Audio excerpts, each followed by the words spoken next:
Afternoon. Welcome to this edition of the 411 Talk Zone radio show, and happy Veterans Day. Today is Friday, November 11th, 2016. Tune into the 411 Talk Zone radio show every Wednesday, starting at 6 p.m. to 8 p.m. on Blog Talk Radio. The guest call-in number is 215-383-5785. Please support the channel so I can continue to give you quality information for educational purposes from a professional and mature perspective. And on this channel, we don't engage in controversial social issues or debates, nor do we participate in drama and unnecessary bickering. We want to keep everything positive so I can continue to educate you, keep you informed of what you're not hearing in the lamestream media or mainstream media, however you want to call it. If you have a business or a topic that you want me to discuss, please leave an email. lej6521@gmail.com. If you have a comment, leave it in the comment section. Make it pithy. No bloviating or pettifogging if you wish to opine. Now on to this afternoon's topic. I'm going to title this video, The Voting System, because there are a lot of individuals who are particularly on the left who are upset about the election results. And that is because the education system taught you more or less Marxism instead of capitalism. And they didn't teach you about the voting process here in the United States. Starting off with the primaries. When you choose a candidate or a nominee in the primaries, you have delegates and superdelegates who actually do the voting, and each delegate or superdelegate is represented by all 50 states. Now, in the Republican Party, to get a nominee, you must have 1,237 votes from the delegates. The Democrats, I believe I'm going to say about 2,300, right in that range. That's how you become a nominee. And then you have to accept the nomination. And then you go ahead, you campaign, you run for president. Now,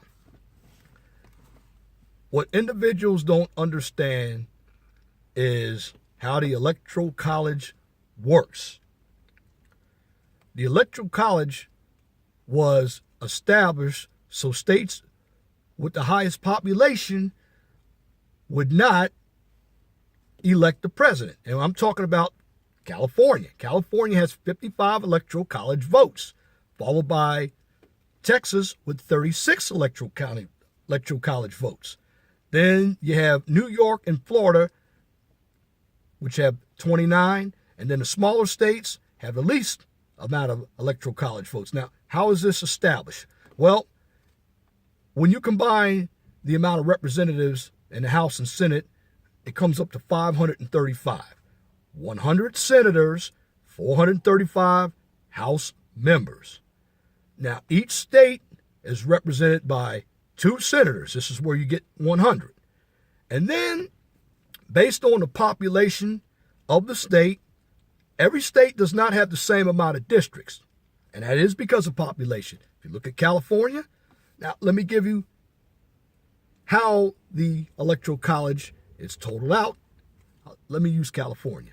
You have 2 senators, and then you have 53 congressional districts. So if you add the 2 senators and the 53 representatives together, there's where you get your 55 Electoral College votes. Now, they can change from time to time. Some states can gain, some states could lose. But that just depends on the amount of growth or decrease in population. Now, number one, when you go and vote, you look at the whole ballot. The whole ballot. That's what individuals, I believe, didn't do. Not just your president, but you vote your governor, your school board, and any ballot initiatives on that ballot, you vote. And before you vote, you need to know the candidate's record. Apparently, most individuals are getting their information from the media. That's not a good thing. That tells me you're uneducated. A lot of people don't understand politics. They get emotional about it. But instead of getting emotional about it, you need to utilize some research ability, especially a lot of these college kids. And they look like spoiled Caucasian college kids. In fact, in Chicago, some kids pulled a 50-year-old man out of his car because he voted for Trump. Now, anybody who supports the left-wingers in this country, you need to check your behavior. You need to check their behavior because that's demonic behavior. And what a number of these individuals don't want is the system and its credibility. If Hillary had won, we wouldn't have been saying anything. Now, here's why she lost. First of all, the black vote was less. There were 1 million African Americans who didn't vote. It's 1 million less than who voted when Obama was running. That's her base. And when all of your base doesn't come out, you're going to lose the election. Also, the blacks that did vote, you had 13% black male and 4% black female. That's 17. Usually, for a Democratic candidate to win, they must have 95% of the black vote. Hispanic vote was around 30%. Again, those two minority groups have always been loyal to the Democrats. However, they didn't vote for the Democrat because they didn't trust her. That's not my opinion. That's the voters' opinion. Now, that being said, let's go into the Electoral College. The way it works is when you go vote, your ballot is counted at the end of the night. Unfortunately, when we watch television, the results that you get from all the networks are projected because not all of the precincts are in. In fact, when the East Coast has completed their voting process, the West Coast, Alaska, and Hawaii are still voting. But the way Fox did it, they called the state when they saw that the candidate who was losing really didn't have a chance. Let me give you an example. Let's talk about California. Trump was getting 29% of the vote. Hillary Clinton had already had 55% of the vote. 65% of the precincts were already in. There was no way he was going to come back to win that race, so they called it. States such as Michigan, and Michigan is still too close to call, and New Hampshire, it's still too close to call. That being said, the media does have a problem with calling the elections like that. So what you're really getting is the media calling the election for the candidate once a partial count of the precincts has finished in voting districts. Do I agree with that? No, I don't agree with that. You should call it when 100% of the precincts are done. But you can't do it because people will be up all night. I understand that. Let me move on. The system is a fair system, and the forefathers knew it when they set it up. You might not agree with it. And the reason why I believe individuals are upset is because Hillary has more popular votes than Donald Trump. And that's because most of the votes come from the urban areas, which you have more registered Democrats than Republicans. But the Electoral College works this way. Just because the media called the election on election day doesn't mean the election is over. And here's why. When you vote and you win that state based on popular vote, you get those electoral college votes, like Pennsylvania. Whoever won Pennsylvania, Pennsylvania's a winner-take-all state. There are a couple of states that aren't. Nebraska and Maine aren't winner-take-all states. So in order to get all the electoral college votes, the candidate must win the popular vote with the presidency, and a congressional district must win their district as well. Example, Maine. Maine is 4 electoral college votes. Hillary won Maine, but the congressional district in Maine went for the Republican or Donald Trump, who is, of course, the Republican president. The congressional district went for the congressperson running. So what happened, because that certain congressional district won in Maine, Hillary didn't get all 4 electoral college votes. She got 3, and Trump got 1.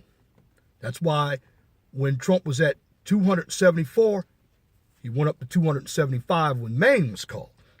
But that's one point. Point number 2.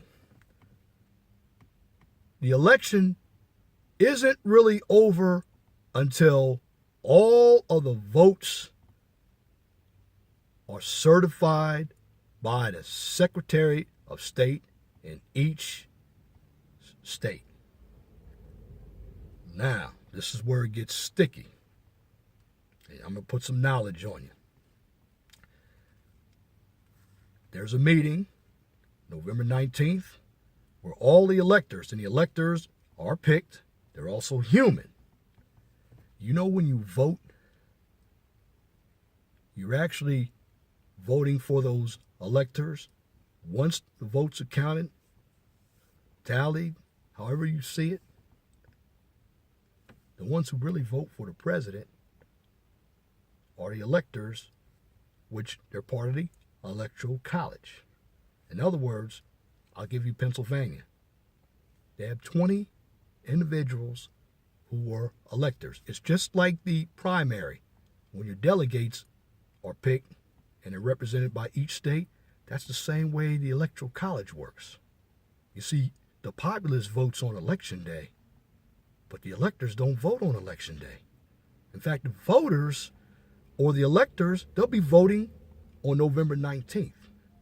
Now, once those votes are counted, that's when the election is really over. Because for you Hillary supporters, I want you to hear me closely. Study this video. It's a slim chance, but you know Hillary can still win this race. And here's why.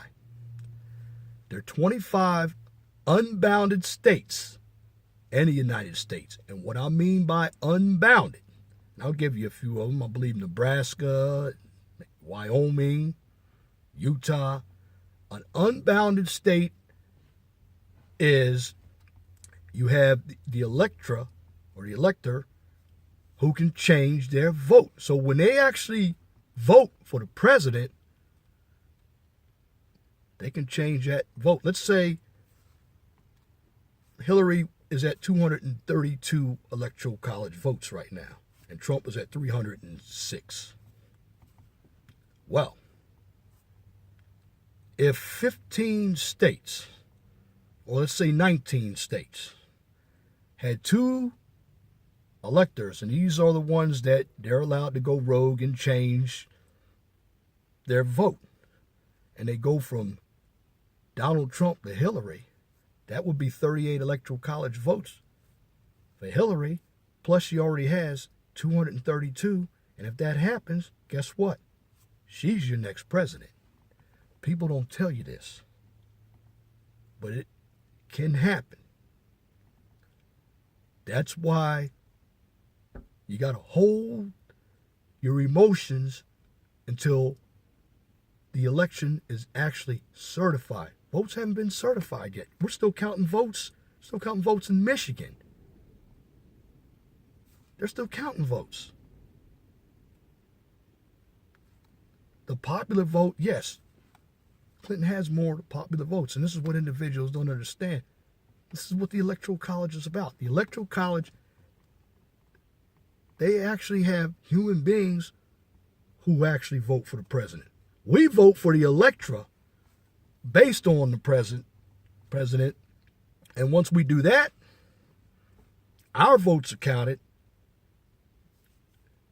And then, once our part is concluded, then they go to the electorate, and then they actually vote for the president. This is why you get the idea that your vote doesn't count. Well, it does count because you got to win those electors. And once you understand what I just said, and hear me out again, and I'll repeat myself, there are 25 states in the United States that are unbounded, which means some of the electors who are going to vote for Trump, and that's based on the states that he won, can change their vote.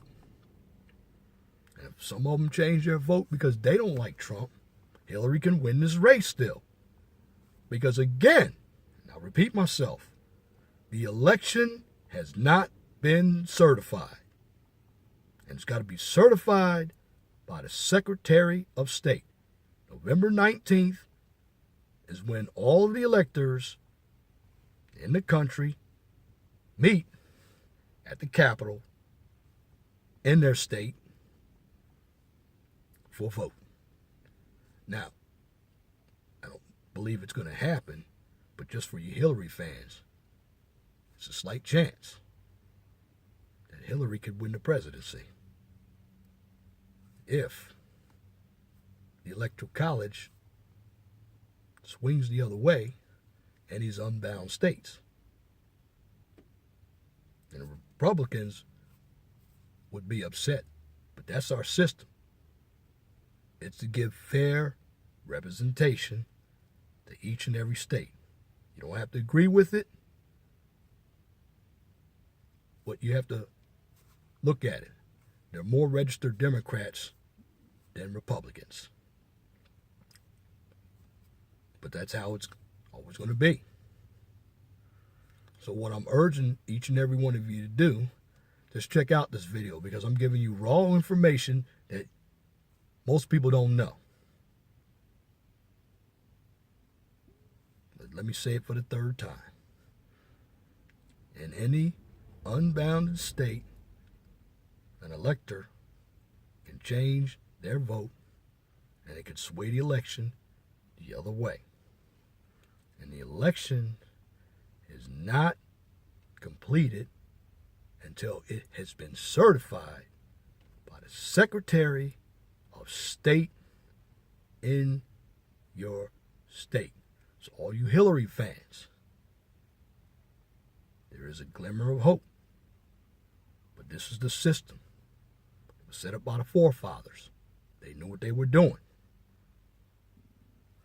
So going out, being troglodytes, destroying people's property, defecating on people's property, pulling individuals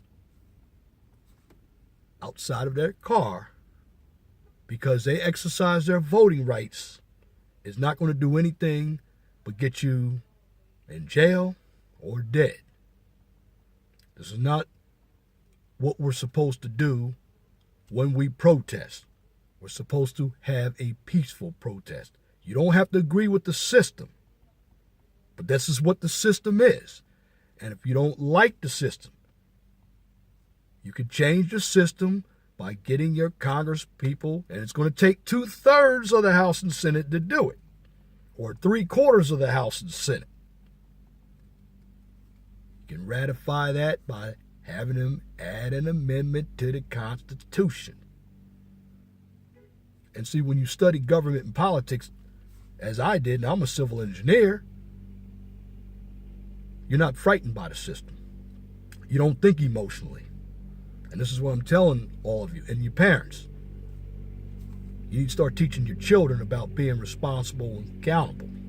Because a lot of these kids are not the brightest college kids in the world. And what they're learning in college is more of indoctrination instead of education. Because one of the first items of business any student should have is etiquette. And one thing I dislike about left-wingers in this country is they're the ones who are sexist, racist, and homophobes, but they utilize that behavior as a shaming tactic to the other side to alleviate free speech. That's known as fascism. We don't have that in this country. So what each and every one of you need to do, take a look at this video. Because again, Hillary, it's less than 1% chance she could still win this election. However, if it ends up 269 and 269, Hillary is going to lose, because if you're tied, well, the House will be the one to elect the president. So overall, yes, and when I said the House is Republican. So you know they're going to elect a Republican. So basically, what happens is we cast the vote for that state and the electorate, and then the electorate, they vote for the president. And at the end of the day, once it's certified, then we know the election is over. And that's why you haven't seen all of the Electoral College votes tallied up yet, because it is very close in Michigan and New Hampshire. In fact, Hillary Clinton is only leading by 0.3%, which is not even half of a percentage point. It's a third of a percentage point. And same with Donald Trump. He's leading in Michigan by a third of a percentage point. So it's really close. So we're still waiting on those two states. Arizona got called Wednesday. So the folks are trying to be as diligent with the voting process as possible. But you're protesters. You're not going to get anywhere acting like buffoons. I've given you an idea of how the system works. Take the information and utilize it. That's why we educate people in school, but they got to be willing to utilize the tool and apply it. And on the 401 Talk Zone radio show, that's what I do. I educate you. I'll get you the information for free. I don't ask for donations.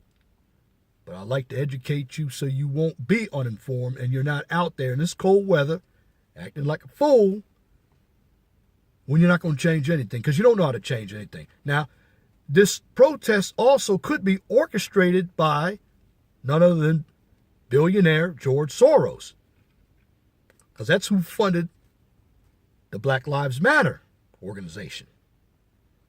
So you beware of that as well. But I just wanted you all to get an overview of how this process works, so we won't have this destruction of property, possible loss of life, and the defecation or the dissemination of uninformed information that's going to lead you to jail. Don't want to see that happen. We're a peaceful country. This isn't Hitler here. And Donald Trump isn't Hitler. You don't have to like the guy, but he doesn't have all the power that you think he has, because it has to go through Congress and the Senate. And it's the same thing I told the right when Obama won twice. The American people spoke all of the elections, and they will continue to speak. And stop using the words racism and get off that politically correct nonsense. This is how the election turned out. You want to make a change? Educate yourself with the political process. Come on out in 2018 during the midterm election, because that's also important. Because if you want to stop his agenda. You're a Democrat. Put Democrats in the House and Senate to make him a lame duck. That's all you have to do. That's what the Republicans did. And you see where it got Obama. He passed his health care bill before the Republicans took over the House and Senate. And that's what's going to happen. But I thank you all for listening to this video, and that's my commentary for this edition of the 401 Talk Zone Radio Show. Till next time, my name is Leon Jones. Just remember to be gentle and respectful to each other, and have a wonderful and blessed evening.